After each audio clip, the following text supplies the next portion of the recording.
ثانیہ شہادت حضرت علی رضی اللہ عنہ۔ سیدنا حضرت علی رضی اللہ عنہ اب 63 برس کے ہو چکے تھے۔ انہیں عالم اسلام کی تمام اقتدار جن حالات میں ملی تھی وہ ان کی فقاہت، استقامت، تدبر، توکل اور اخلاص کا بہت بڑا امتحان تھا۔ حضرت علی رضی اللہ عنہ اللہ تعالیٰ کی عطا کردہ توفیق سے ان سخت ترین آزمائشوں سے نہایت حزم و احتیاط کے ساتھ پار ہوئے تھے۔ 47 ہجری کے ایام تیزی سے گزرتے جا رہے تھے۔ سیدنا حضرت علی رضی اللہ عنہ محسوس کر رہے تھے کہ ان کی تمام تر کوششوں کے باوجود معاشرے میں فساد کا عنصر باقی ہے، اور خود ان کے پیروکار میں ایسے لوگ موجود ہیں جو شریعت پر ان کی استقامت، ذاتی مفادات کی بار بار قربانی اور سیاسی مخالفین کے لیے وسعت ظرفی سے نالاں ہیں۔ عراق و فارس میں آباد یہ طبقہ کیسر و کسریٰ کی طرح مادی شان و شوکت والے حکمرانوں ہی سے مرعوب ہوتا تھا، اور حضرت علی کی سادگی اور بے تکلف ان کی نگاہ میں ایک عیب تھی۔ آپ کو اس بات کا بھی احساس تھا کہ اندرونی دشمن آپ کی طاق میں ہیں اور کسی بھی وقت قاتلانہ وار کر سکتے ہیں۔ انہی دنوں بنو مراد کے ایک شخص نے آپ کو اطلاع دیتے ہوئے کہا، اپنے لیے پہرے کا انتظام کر لیں، بنو مراد کے کچھ لوگ آپ کو قتل کرنے کے درپے ہیں۔ آپ رضی اللہ عنہ نے اطمینان کے ساتھ جواب دیا، ہر آدمی کے ساتھ 2 محافظ فرشتے ہوتے ہیں جو اسے آفات سے بچاتے ہیں، مگر جب مقدر کا لکھا آ پڑتا ہے تو دونوں الگ ہو جاتے ہیں۔ بے شک موت خود ایک زبردست ڈھال ہے۔ دنیا سے بیزاری اور شہادت کی آرزو میں حضرت علی رضی اللہ عنہ پہلے بھی دنیا کی دلچسپیوں سے لا تعلق تھے، اب جہان فانی سے اور زیادہ بیزار ہو چکے تھے۔ اپنی حیات کے آخری ایام میں خطبہ دیتے ہوئے فرمایا، اے اللہ، میں ان لوگوں سے اکتا گیا ہوں اور یہ مجھ سے اکتا گئے ہیں، میں ان سے نالاں ہوں اور یہ مجھ سے نالاں ہیں، تو مجھے ان سے دور کر کے آرام دے اور انہیں مجھ سے آزاد کر کے راحت دے۔ پھر اپنی داڑھی مبارک پر ہاتھ رکھ کر فرمایا، تم میں سے سب سے بدبخت کو کوئی نہیں روکے گا کہ وہ میری داڑھی کو خون سے رنگین کر دے۔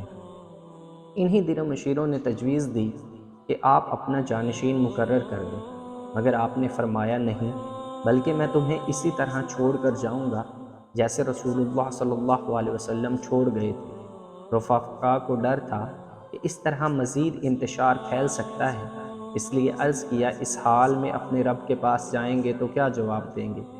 فرمایا، یہی کہوں گا، اے میرے رب، آپ نے مجھے جب تک مناسب سمجھا ان لوگوں میں باقی رکھا، پھر جب آپ نے مجھے اٹھا لیا تو آپ ہی ان کے ذمہ دار ہیں، چاہیں تو انہیں سدھار دیں، چاہیں تو بگڑنے دیں۔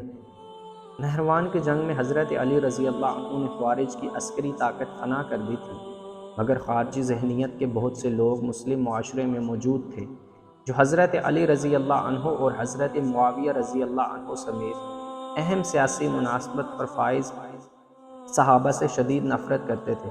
ان کے خیال میں یہی اکابر صحابہ تمام خانہ جنگی کے ذمہ دار تھے اور انہیں قتل کر کے ہی اسلامی معاشرے کو محفوظ بنایا جا سکتا تھا۔ ان کے 3 افراد عبد الرحمن بن ملجم، برق بن عبداللہ اور عمر بن بکر آمادہ ہو گئے کہ اسلامی سیاست کی 3 اہم شخصیات کو ایک ہی وقت میں شہید کر دیا جائے گا۔ انہوں نے اپنی تلواروں کو زہر آلود کیا اور 17 رمضان المبارک کو تینوں عظیم اسلامی شخصیات پر حملہ کرنے کا فیصلہ کیا۔ عبد الرحمن بن ملجم کو کوفہ روانہ ہو گیا تاکہ حضرت علی رضی اللہ عنہ کو شہید کرے۔ برق بن عبداللہ حضرت معاویہ رضی اللہ عنہ پر حملے کے لیے شام کی طرف نکل گیا، اور عمر بن بکر نے حضرت عمر بن عاص رضی اللہ عنہ کو ختم کرنے کے لیے مصر کا رخ کیا۔ 17 رمضان المبارک کی صبح تینوں نے اپنے اپنے ہدف پر حملہ کیا۔ سیدنا امیر معاویہ رضی اللہ عنہ زخمی ہوئے مگر بچ گئے، حملہ آور پکڑا گیا اور قتل کر دیا گیا۔ حضرت عمر بن عاص رضی اللہ عنہ نے اس دن بیماری کی وجہ سے حضرت خارجہ بن حذیفہ رضی اللہ عنہ کو نماز فجر پڑھانے بھیج دیا تھا۔ وہ عمر بن بکر کی زہر آلود تلوار کی زد میں آ کر شہید ہو گئے۔ قاتل یہاں بھی پکڑ کر قتل کر دیا گیا۔ عبد الرحمن بن ملجم اور شبیر خلیفۃ المسلمین حضرت علی رضی اللہ عنہ پر حملہ کرنا تھا۔ عبد الرحمن بذات خود نہایت عبادت گزار اور پرہیزگار انسان تھا، قرآن مجید کا حافظ قاری تھا، مگر بعد میں گمراہ ہو کر خوارج کا سرکردہ رکن بن گیا۔ حضرت علی رضی اللہ عنہ کو قتل کرنے کا عزم کر کے وہ سیدھا کوفہ پہنچا، وہاں ایک اور خارجی شبیب کو ساتھ ملایا۔ 17 رمضان المبارک کی شب جمعہ تھی، دونوں مسجد میں سیدنا علی المرتضیٰ رضی اللہ عنہ کی طاق میں بیٹھ گئے۔ امیر المومنین سیدنا علی المرتضیٰ رضی اللہ عنہ سحری سے فارغ ہو کر صبح کی نماز کے لیے منہ اندھیرے مسجد میں تشریف لائے۔ جنوری کا مہینہ تھا، کوفہ میں سخت سردی پڑ رہی تھی۔ آپ حسب معمول لوگوں کو نماز کے لیے بلاتے ہوئے آ رہے تھے۔ آپ کے لبوں پر الصلاۃ الصلاۃ کی صدا تھی۔ آپ مسجد کی دہلیز پر پہنچے کہ عبد الرحمن اور شبیب تلواریں سونپے آپ کی طرف لپکے اور نعرہ لگایا، پھر چلائے حاکمیت اللہ ہی کی ہے، اے علی نہ تیری ہے نہ تیرے ساتھیوں کی ہے۔ یہ کہہ کر پہلے شبیب نے تلوار چلائی، مگر حضرت علی رضی اللہ عنہ بچ گئے۔ اتنے میں دوسری جانب سے عبد الرحمن نے سر پر زوردار وار کیا، تلوار پیشانی میں اتر گئی۔ آپ رضی اللہ عنہ لہو لہان ہو گئے۔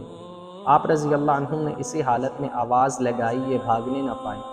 لوگ دوڑ کر آئے تو عبد الرحمن ابن ملجم اور شبیب ان پر حملہ آور ہوئے تاکہ راستہ بنا کر نکل چلے۔ شبیب تو بھاگ نکلا، البتہ ابن ملجم پکڑا گیا۔ حضرت علی رضی اللہ عنہ نے اسے بلوایا اور پوچھا، تجھے کس بات نے اس حرکت پر آمادہ کیا؟ وہ اس سوال کو نظر انداز کر کے فخر سے بولا، 1000 کی تلوار خرید کر اس پر 1000 کا زہر لگایا۔ 40 دن تک اس تلوار کو تیز کرتا رہا اور دعا کرتا رہا کہ اس سے بدترین انسان قتل ہو۔ اگر پورے شہر کے لوگ اس کے وار کے نیچے آ جاتے تو اللہ کی قسم ان میں سے ایک بھی نہ بچتا۔ لوگ اس بدبخت کو مار ڈالنا چاہتے تھے، مگر حضرت علی رضی اللہ عنہ نے منع فرما دیا۔ آپ رضی اللہ عنہ نے فرمایا، اسے کھلاؤ پلاؤ، نرم بستر دو، قید میں اچھی طرح رکھو۔ اگر میں بچ گیا تو چاہوں گا تو معاف کر دوں گا اور چاہوں گا تو بدلہ لوں گا، اور اگر میں مر گیا تو تم اسے بس تلوار کے ایک وار سے قتل کر دینا، اس کی لاش کو نقصان نہ پہنچانا۔ میں کل اللہ کی بارگاہ میں اس پر دعویٰ کروں گا۔ زہریلی تلوار کے زخم سے پورے جسم میں زہر پھیل رہا تھا اور آپ رضی اللہ عنہ کے بچنے کی امید نہ رہی تھی۔ آخری وقت میں اولاد کو آپ نے کئی نصیحتیں کی اور فرمایا، حسن میں تمہیں اپنے سارے بچوں کو اللہ سے ڈرتے رہنے کی وصیت کرتا ہوں۔ مرتے دم تک اسلام پر ثابت قدم رہنا، اللہ تعالیٰ کی رسی کو مضبوط تھامے رہنا، منتشر مت ہونا، رشتہ داروں سے صلہ رحمی کرنا، یتیموں کے بارے میں اللہ سے ڈرنا، پڑوسیوں کا خیال رکھنا، قرآن مجید پر عمل کرنے میں بڑھ چڑھ کر کوشش کرنا، نماز کا بہت اہتمام کرنا کہ یہ تمہارے نبی صلی اللہ علیہ وسلم کی آخری وصیت تھی۔ اللہ تعالیٰ کی راہ میں اپنے مالوں اور جانوں سے جہاد کرتے رہنا، زکوٰۃ ادا کرنا کہ یہ رب کے غصے کو ٹھنڈا کرتی ہے، رسول اللہ صلی اللہ علیہ وسلم کے صحابہ کا لحاظ کرنا کہ رسول اللہ صلی اللہ علیہ وسلم نے ان کے بارے میں یہی تاکید فرمائی ہے، فقیروں، مسکینوں، غلاموں اور باندیوں کے بارے میں اللہ سے ڈرنا، لوگوں سے شائستہ کلامی برتنا، نیکی کا حکم دیتے رہنا اور برائی سے روکتے رہنا، نیکیوں میں باہم تعاون کرنا اور گناہ یا دشمنی کے کاموں میں ساتھ مت دینا۔ آخری وقت میں آپ کے رفقا نے پوچھا، اگر آپ شہید ہو جائیں تو کیا ہم حسن کی بیعت کر لیں؟ حضرت علی رضی اللہ عنہ نے جواب فرمایا، میں نہ تو اس کا حکم دیتا ہوں نہ اس سے منع کرتا ہوں۔ اس کے بعد آپ رضی اللہ عنہ مسلسل لا الہ الا اللہ کا ورد کرتے رہے، یہاں تک کہ روح جسد عنصر سے پرواز کر گئی۔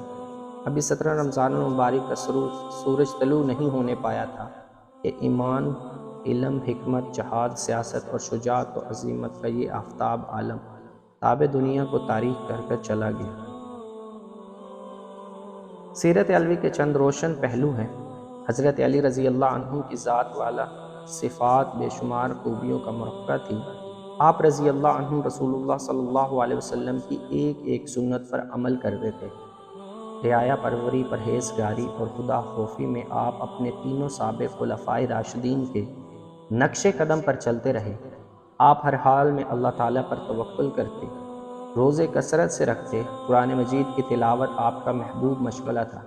حضرت معاویہ رضی اللہ عنہ کی فرمائش پر آپ کے ایک رفیق نے آپ کی سیرت کا نقشہ یوں کھینچا ہے، ان کی نگاہ دورست تھی، خوبی بہت مضبوط تھے، دو ٹوک اور صاف بات کیا کرتے تھے، عدل و انصاف کے عین مطابق فیصلے فرماتے، ان کی ہستی سے علم کے چشمے جاری ہوتے تھے، دنیا اور ان کی رنگینیوں سے بیزار رہتے تھے، رات کے اندھیرے میں ان کا دل لگتا تھا۔ اللہ کی قسم، رات کو عبادت میں ان کے آنسو رکنے نہیں آتے تھے، دیر تک سوچ بچار میں غرق رہتے، اپنی ہتھیلیوں کو پلٹ پلٹ کر خود سے باتیں کرتے، معمولی سا بوسیدہ لباس پہنتے، بے تکلف اور عام لوگوں کی طرح رہتے، مگر ہمیں ان کے رعب کی وجہ سے ان کے سامنے بولنے کی ہمت نہ ہوتی تھی۔ مسکراتے تو دانت سفید موتی کی لڑی کی طرح چمکتے، دینداروں کی عزت کرتے، غریبوں سے محبت کرتے، کوئی طاقتور ترین انسان بھی ناحق بات میں ان کی تائید کی امید نہیں کر سکتا تھا، اور کوئی کمزور آدمی ان کے انصاف سے مایوس نہیں ہو سکتا تھا۔